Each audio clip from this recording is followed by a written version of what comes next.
How far away are we from mining our own landfills? Is that coming up? That sounds fun. There is money to be made in our landfills, and frankly, our search for metals and minerals is taking us to the depths of the ocean and to outer space. And I mean that literally, because there are efforts underway to explore whether we can gain these metals and minerals from nodules that exist in the bottom of some of the world's deepest oceans that have chemistries that are perfectly suited to batteries in electric vehicles. And there are companies exploring oceans for deep sea mining. And there's work happening to see if we can mine asteroids for minerals. I mean this truly. And that's how far we are searching for metals and minerals. Welcome to Sustainability Decoded with Tim And Caitlin. On our podcast, we break down what's happening in climate, sustainability, and ESG. And along the way, we help you get smarter about sustainability. So let's get into it.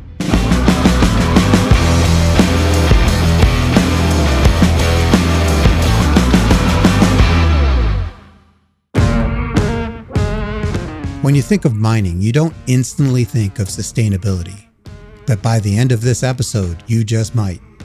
We sat down with Rohitesh Dhawan. He's the president and CEO of the International Council on Mining and Metals, or ICMM. To decode that quickly, ICMM brings together 26 of the world's largest mining and metals companies to work collectively on issues of sustainable development. We talked to Rohitesh about the work he's doing at ICMM and the commitments the council is making, misconceptions about the mining industry, and the increased demand for metals that the sustainability sector creates. If you look around you, everything that you can touch or feel or see is either grown or it's mined. And actually, anything that's grown is kind of also mined, because what we use to grow things is fertilizer. And fertilizer is mined from the ground, including where I come to you from the UK. And there's a major fertilizer project being built by Anglo American, one of the ICMM companies up in the north of the country. And so it really isn't hyperbolic to say that mining is the bedrock of our lives. But when we look to the future, we know that the great challenge ahead of us is how to decarbonize our economies and meet the goals of the Paris Agreement. And fundamentally, and oversimplifying here, but in the spirit of decoding, a future net zero economy is heavily electrified, and that electricity is provided by renewable sources. At its very basic, that's the energy transformation we're talking about. And for that to happen, it is really metals intensive. So, for instance, if you drive a car today and it runs on petrol or diesel, it probably carries about 15 or 20 kilograms of copper in it. Now, if tomorrow you were to trade in that car and buy an electric car, suddenly that same hunk of metal that is lying in your garage or in your driveway now has 70 to 80 kilograms of copper in it, 4 times as much. And so if you multiply that across every car that we might move to electric, or every gas-fired power station that we might convert into a wind turbine, we end up needing a lot more metal and minerals to produce all of those decarbonization technologies for the future. And so at its very simplest terms, I like to say that an electric car is born in a mine. A wind turbine is born in a mine. And I don't blame people for never thinking about where these metals and minerals come from, because why do you need to? As I said, everything is either grown or mined. And if I asked you, have you ever been to a farm? I bet you both will say yes. And most of the listeners will say, yep, I've been to a farm. I know where my food comes from. If I ask you, have you ever been to a mine? Most people would say no, because they're in inaccessible places. And we tend to hear about mines when there are tragic accidents. But in reality, when you think about how we get everything we need for a modern life, and you think about how in the future, everything we're going to need more of depends on mining, then actually our industry starts to become much more in the spotlight and much more critical to the energy transition. So I totally agree, right? Like when I first think of mining, I first think of coal. But of course, I think we want to break down a bit more of what mining involves beyond coal, of course, because that's, like you said, the transition to a renewable future. So I was kind of wondering if maybe you could run through a list of products that contain mined minerals, or like common products maybe, or what minerals and metals do we mine for that are really important? Because I mean, Personally, I'm not even really familiar with that, so I'm interested to know. Absolutely. Well, look, if you're looking at your cell phone, maybe you're listening to it on podcasts on your phone contains about 42 metals and minerals that go into making a phone. And that includes gold, silver, it includes rare earths and key metals that are used in all electronic devices. If perhaps you drive an electric car, as I was mentioning earlier, the battery in that electric car is typically made out of minerals like lithium and cobalt. Around your house, the wiring in your house is made up of copper. And then, of course, all modern structures are built on steel, and steel is made using iron ore as its core base together, which is combined with metallurgical coal to produce steel. So these are just some examples, besides, of course, other things which don't necessarily have a productive use like jewelry, but are still very big parts of our lives. They all come from the mining and metals industry. And maybe just to give you a sense of how much of this stuff we use and what some of the challenges with getting more of it are, if, again, let me use the UK as the example because I'm based here. The UK has about 30 million cars on the road. If we were to convert all of the UK's cars to electric, as the government wants to do by the 2030s, we would end up using twice the annual production of cobalt just for the UK. So you can imagine when we think about the scale of converting every other car in the US, in Brazil, in India, in China, pick your country, the amount of these metals and minerals we will end up needing is really significant. It's really significant. And the issue isn't that we don't have enough of the metal and mineral in the ground. We have proven reserves and resources to meet these increased demands and more. But the challenge is extracting them in ways that are environmentally sustainable, socially beneficial, and in the time scale we need them. Because truly, if you were to ask me, and I truly am not saying this only because I work in the industry, but if you ask me what is the biggest risk to the world achieving net zero greenhouse gas emissions by 2050 or sooner, I would tell you that it's the shortage of metals and minerals. Because we know that in the next 8 years, we have to cut our greenhouse gas emissions by 50% in order to meet the goals of the Paris Agreement. The Paris Agreement was an international treaty signed by the US and UK, among many other countries. It promised to limit greenhouse gas emissions with the goal of reducing global warming to 1.5 degrees Celsius. And when I look at what that would mean for metal demand between now and 2030, I see very little chance that there is enough of that supply without a significant increase in the circular economy, which means that we can reduce our use of new metals because we keep recycling them, and an increase in the primary production of these commodities. The circular economy is a model that aims to change our society from its wasteful single-use systems. Principles that drive a circular economy include eliminating waste and pollution and circulating products and materials by reusing, repairing, or recycling. We talked about it with Joel McCower from GreenBiz in our recent episode, Flipping the Script on Covering Climate. I'll turn it over to Tim now. That's such an interesting perspective, Ro, because basically what I'm hearing you say is that we can't really achieve our carbon neutrality or low carbon economy goals without expanding mining significantly. And I totally agree with that. And it shows kind of the great connectedness of all of these issues. You were talking before about how many people have been to a mine. I can say that I have been, and I can give you a couple of questions based on that are difficult for the mining industry. One is kind of the sins of the past, because mining is one of those fundamental activities that sort of started with human history, basically, and has been going on since before we really knew how to do it responsibly. So how do we deal with the sins of the past? And then how do we expand in a responsible way? Great points, Tim. So on the sins of the past, they're very real, and we have to swallow hard on the damage that mining has caused.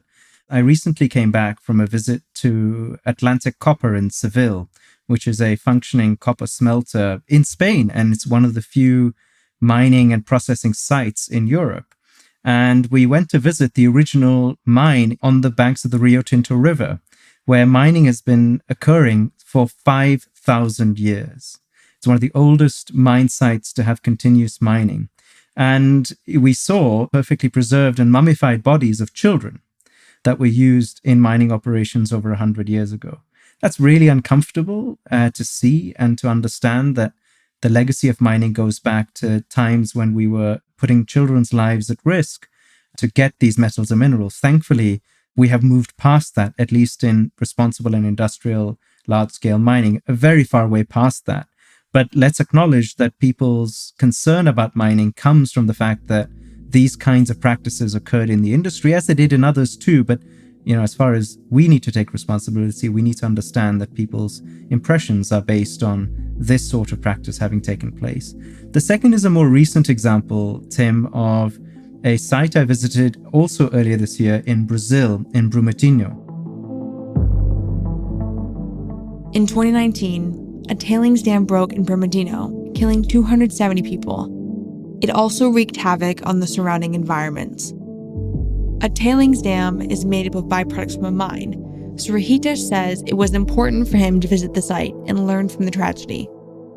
I went to see the site for myself to understand the scale of the reparation effort. And of course, nothing could ever bring back those 270 lives. And we still search, as we sit here today, 4 people remain unaccounted for. But the industry really learned a very important lesson about what caused that failure and how to make sure it never ever happens again in any other mining facility anywhere in the world. And it led to a global industry standard on how to manage those tailings facilities well.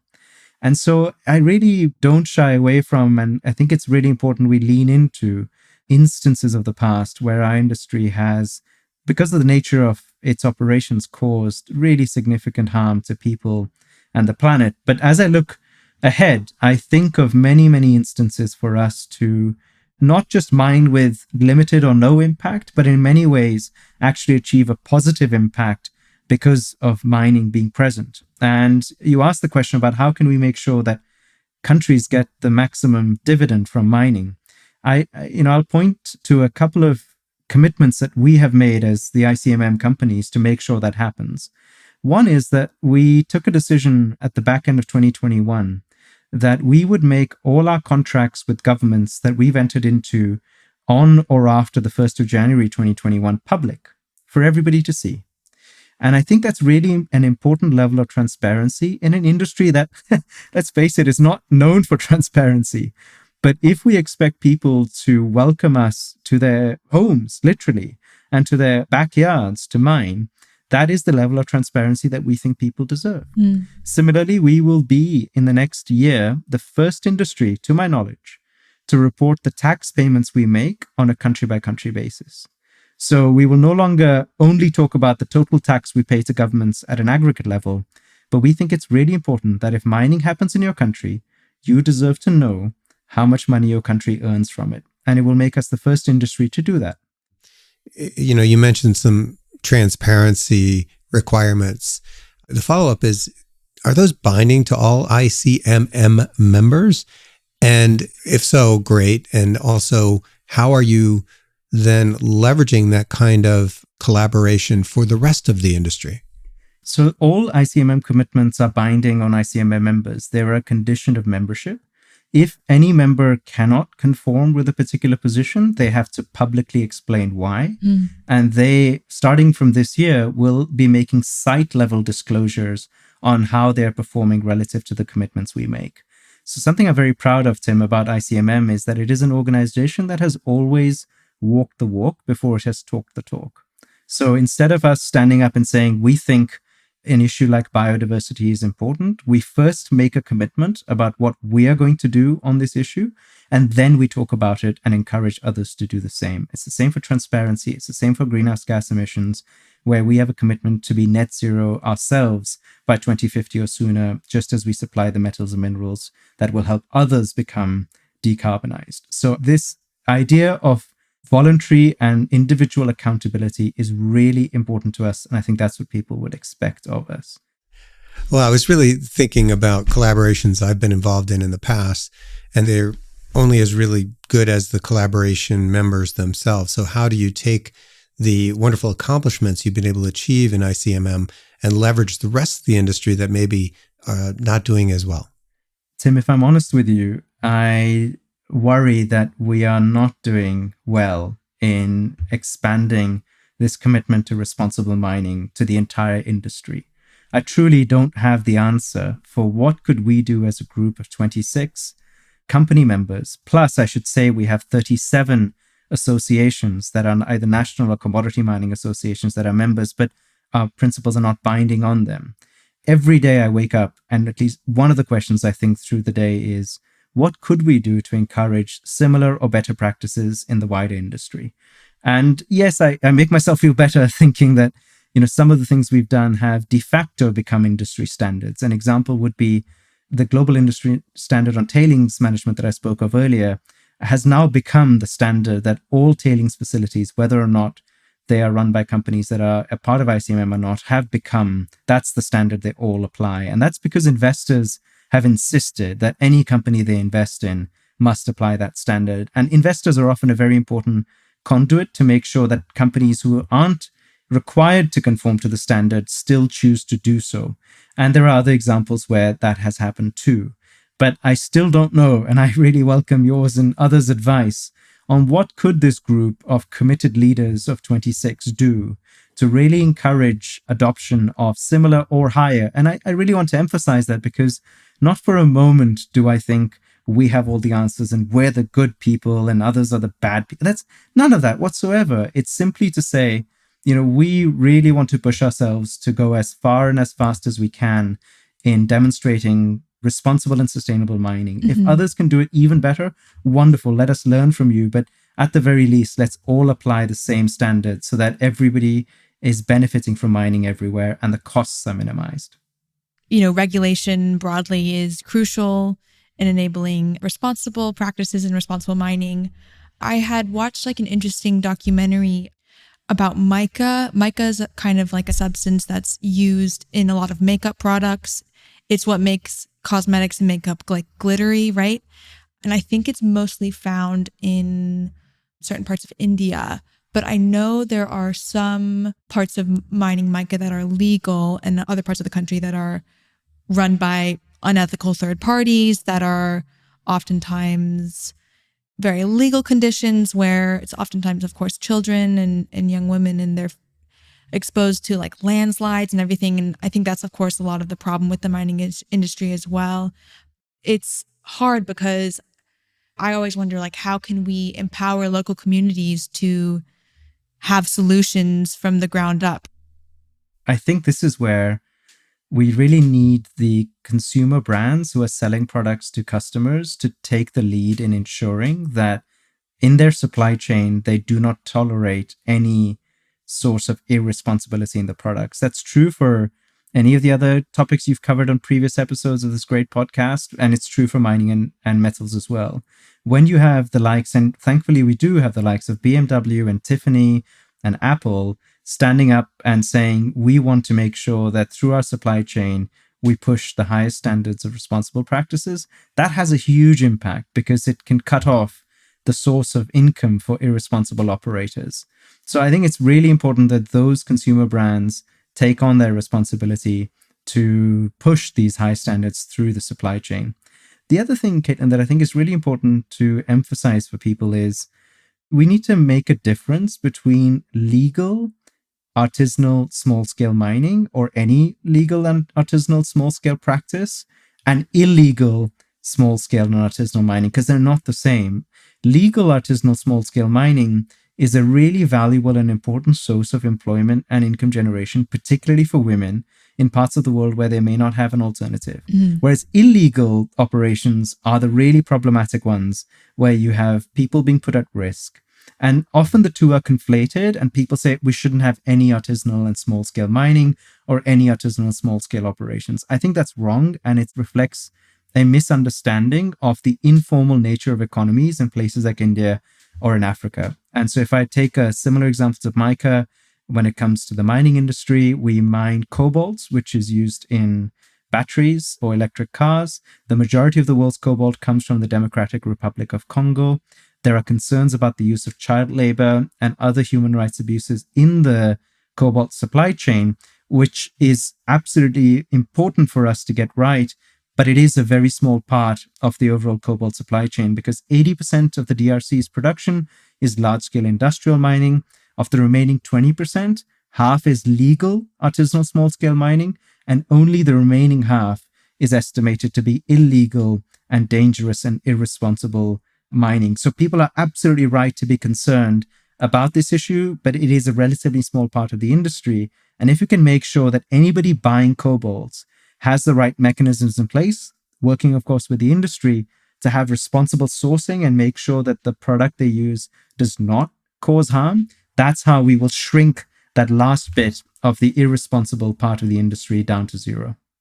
I just want to pick up on something you said because it actually touches on my experience. I don't know if you know, Ro, that I worked for Apple, and we were involved with the Responsible Minerals Initiative, which was aimed at actually stamping out the conflict issues associated with tin, tantalum, tungsten, and gold coming from the Democratic Republic of Congo. But it didn't matter how deep it was or how small a part of the product it was. The issues there are so egregious that you have to take action. And we found many ways to deal with this, but the biggest way was through our supply chain operations and really tracking it back to the smelter or refiner of materials. I'd love to hear your response to this, is that what we found when we were working on that program is it actually worked too well, and that some of the folks that you were talking about who basically make their living in artisanal mining were being hurt by our activities. And so we had to develop other on-the-ground solutions to help these folks who were being kept out of the kind of legitimate trade in minerals. And so I'd love to hear your thoughts about how companies of all sorts in all sectors can work through their supply chain to help get us towards responsible mining. Tim, what I love about what you've just said is you've given a real-life example of what this concept of the just transition means.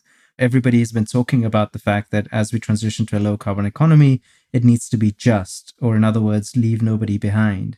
And so it really is, it takes everybody along the supply chain to work together to find the solution to make that happen. I'll just give you one example. The steel sector, and we depend on steel for everything, as I mentioned, the steel sector is a major source of greenhouse gas emissions around the world. In fact, if you took the steel and cement sectors in China, their greenhouse gas emissions would exceed the greenhouse gas emissions of the entire continent of Europe from every source, just to give you a sense of how big that sector is. Now, we as the mining industry could wash our hands off the problem and say, I'm sorry, we sell the iron ore, a steel producer uses that iron ore, combines it with metallurgical coal, that chemical reaction generates CO2, that's their emissions, it's not ours. We could say that. That would be irresponsible.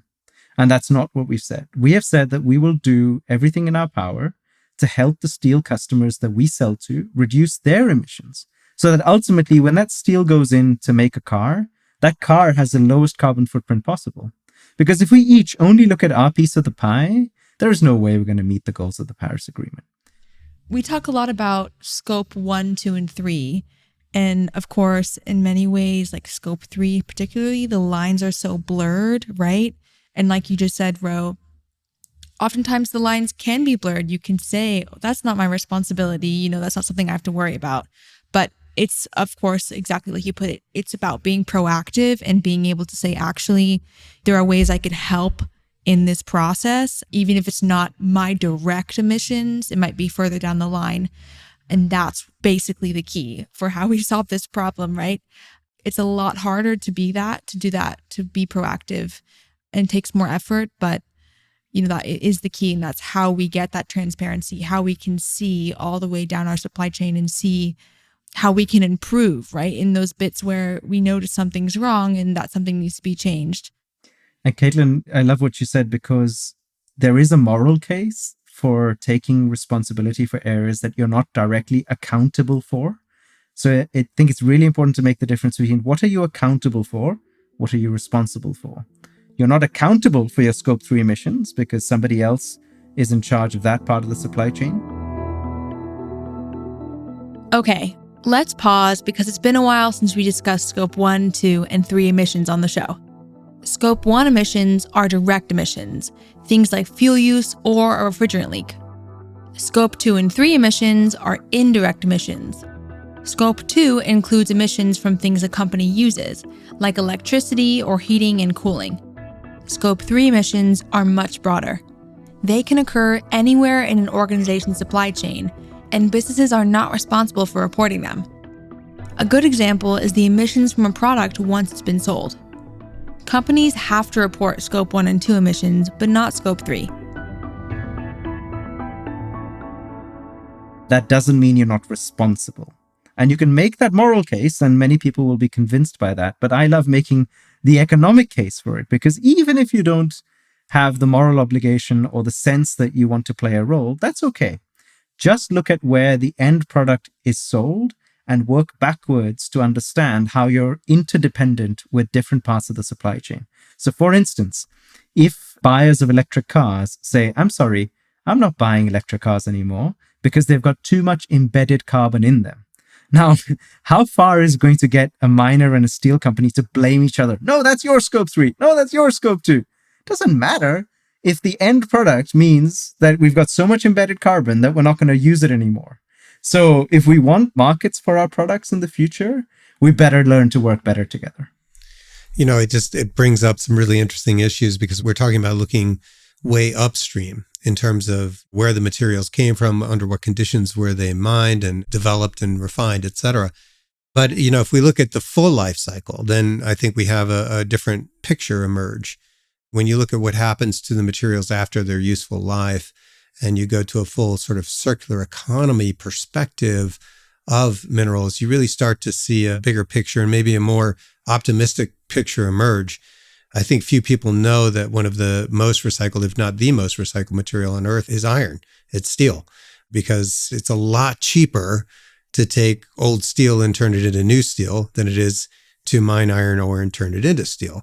And so that's one of the case studies that a lot of business students learn. And I'd just love to hear your thoughts on the future of minerals. Is that the future? Is that where we're going?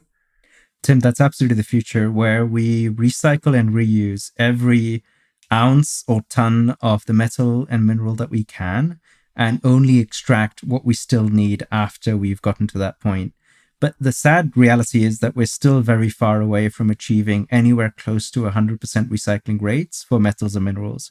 We're better at some than others. So 2/3 of the copper we've ever mined since 1900 is still in productive use, because you can recycle copper infinitely without it losing any of its key properties, particularly those around electromagnetic conduction. It's a great conductor of electricity. You can keep using copper over and over again. As you said, we're quite good at recycling steel.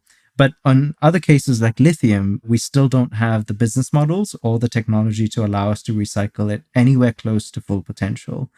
And you might think that actually the goals of the circular economy, where we use less virgin material, are at odds with a group of mining companies. But the truth is the opposite, which is that we embrace fully the concept of a circular economy and our role in it, because we believe that when you have a stock of metals and minerals that can then form the basis of a durable and infinitely circular economy, then the world will fully exploit the potential of circularity. At the moment, we simply don't have enough metals and minerals to allow them to circulate infinitely throughout the various life cycles that a product will go through. But ultimately, we should not be using a single ounce or ton more than we absolutely need to. And that's the way to reduce waste and to improve the rates of resource use through the economy. What about copper and steel make them have a high turnover rate of being recycled? Is it that they don't get lost? I'm not sure how else to put it. Like, is it that, we know the source, we know where they're standing, and we can go in and construction men can pick them up where they were left? But with e-waste or something, right? Like your phone, it's a personal item. People might not turn this into where it can be recycled. Is that kind of a problem? Caitlin, in one word, it's economics. When a commodity has economic use in its recycled form, it will always be recycled. And when it doesn't, it won't be. You used a great example of a phone. So if you compare a phone and a battery from an electric car, the battery from an electric car has about 10,000 times the amount of usable metal and material than a phone does. And so we leave our phones in the back of our drawers, but we would never think to leave a car battery unattended to because there's money to be made by recycling the metals and minerals in sufficient quantities. So it comes down to, can you find sufficient quantity of a metal in order to make it economical to recycle it? How far away are we from mining our own landfills? Is that coming up? That sounds fun. There is money to be made in our landfills. And frankly, our search for metals and minerals is taking us to the depths of the ocean and to outer space. And I mean that literally, because there are efforts underway to explore whether we can gain these metals and minerals from nodules that exist in the bottom of some of the world's deepest oceans that have chemistries that are perfectly suited to batteries in electric vehicles. And there are companies exploring oceans for deep sea mining. At the same time, there's, of course, a community emerging that is cautioning against deep sea mining for the potential environmental damage it may cause. And there's work happening to see if we can mine asteroids for minerals. I mean this truly. And that's how far we are searching for metals and minerals, given that we can see that terrestrial mining itself may not bring us the kinds of supplies we may need. And landfills and e-waste dumps ought to be prime targets, because that is metal and mineral and commodity that would otherwise not, in the best case scenario, just lie unused, but in the worst case scenario, potentially leach into and cause damage to local environmental systems. So the more value we can extract from those, the better. Caitlin and I both work for Persefoni, which is focused on the greenhouse gas problem. And I just wonder, are ICMM members involved in fossil fuel extraction, or is it mainly other minerals that they're focused on? We have a handful of companies that are involved in producing thermal coal, which of course is the most significant contributor to greenhouse gases, and others who have metallurgical coal, which is used in steel making. So that's coal that doesn't go into a power plant, but it does go into a steel plant to produce steel by combining it with iron ore. The most significant company with exposure to thermal coal assets is Glencore, and Glencore has published their plan for how they plan to get to net zero and to significantly reduce the drawdown in coal use in their portfolio and thus in the rest of the world. The vast majority of ICMM member companies and in companies who still have coal in their portfolio, like Glencore, have a committed strategy for how they're going to transition to what are called future-facing commodities. And that's really the future that all of the companies see for themselves. How do you see the industry changing over the next 10, 15 years? I know you mentioned potentially like mining asteroids. I've read lots of articles about that. I think that's fascinating. A part of me, like a little bit of the cynic in me, is like, I feel like that's just a pipe dream, or I struggle sometimes to think like, how can we regulate space if we're still struggling to regulate Earth? I think, Caitlin, in the next 10, 15 years, we're going to get much, much better at managing the impacts on Earth. I don't expect that to be a place where we have asteroid or other outer space mining at scale. And on Earth, there's a lot of work still to be done. So at the moment, if I take an issue like nature loss, we're living through the 6th mass global extinction of species. In 2020 alone, 100 species went extinct, and we are destroying our natural capital in front of our eyes. All ICMM companies have a commitment to have no net loss of biodiversity wherever we mine. But we're heading into a future where we will be contributing to a nature positive future. And nature positive, of course, means that we halt the decline of biodiversity loss and we aim to improve and get all ecosystems back fully restored by 2050. So I imagine that in the next 10 years, our industry will be at the forefront of the nature positive movement. I should also say I'm very proud that as an organization, all ICMM companies have a commitment to not mine in a World Heritage Site. It's perfectly legal to mine in a World Heritage Site. Governments, will allow it. But we have made a voluntary commitment that we think those sites are so critical that they deserve to remain out of bounds. So that's just one example of where I see the future, where all industries and our industry is entirely committed to helping create a nature positive future. Of course, the future is going to be zero carbon. And I'm really proud here again of the work that all ICMM companies are doing to reduce their own scope 1 and 2 greenhouse gas emissions. And later this year, I'm excited to say we're going to be sharing some pretty stark data showing the work that we've been doing to get there.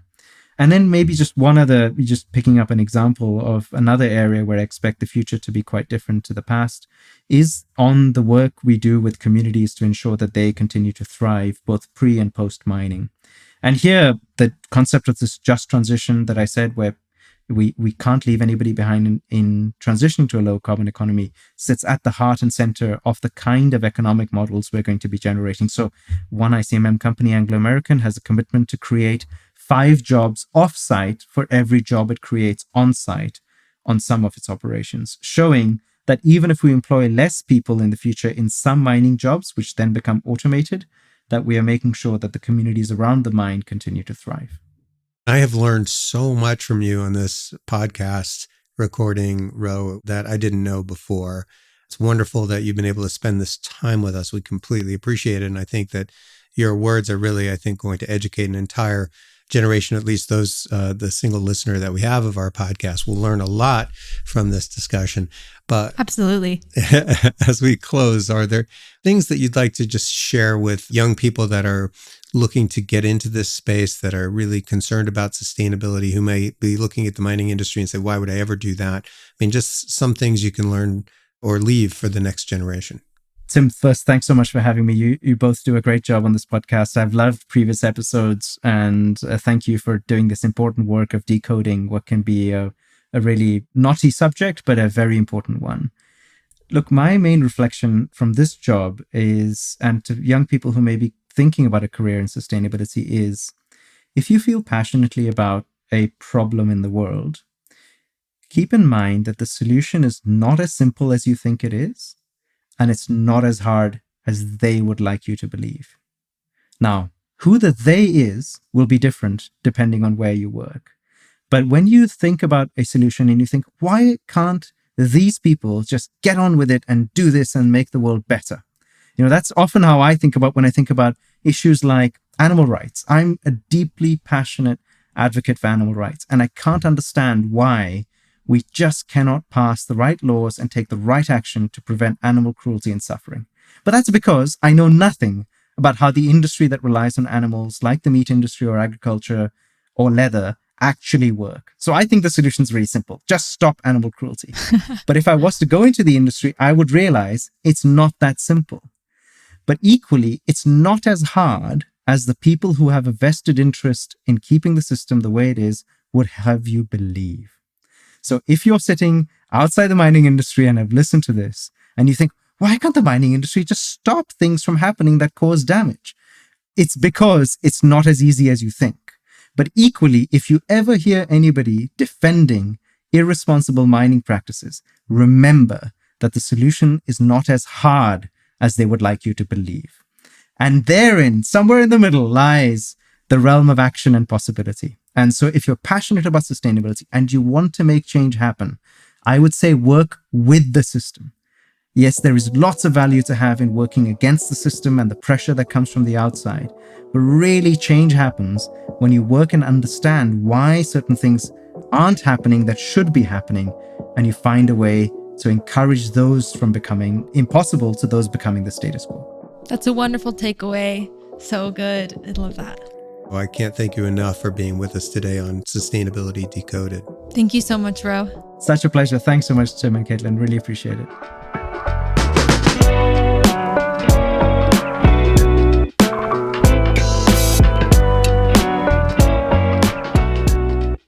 Ro did a fantastic job. I feel like, he's just the right man for the job because, he's being asked to represent an industry that a lot of people feel, as he said in the discussion, is the antithesis of sustainability. And that's not easy to do. And throughout the whole conversation, he kept saying things like, yeah, we have problems. Yes, we are trying to solve them. No, we are not where we need to be. And I just thought that level of transparency and the effort that the industry is putting into responsible mining, very well taken, very well communicated, and very well received. Absolutely. It's much easier to say, oh, mining is evil and not just have that blanket statement, but we still have to mine in order to make the changes we need to have a circular economy, to become more dependent on renewable energy. And so you can't just abandon it entirely. You have to change it. And you do that by learning from the inside out and going in and seeing the hard stuff. It's a big learning curve, but you can totally do it. And it's more satisfying because you're making a bigger difference.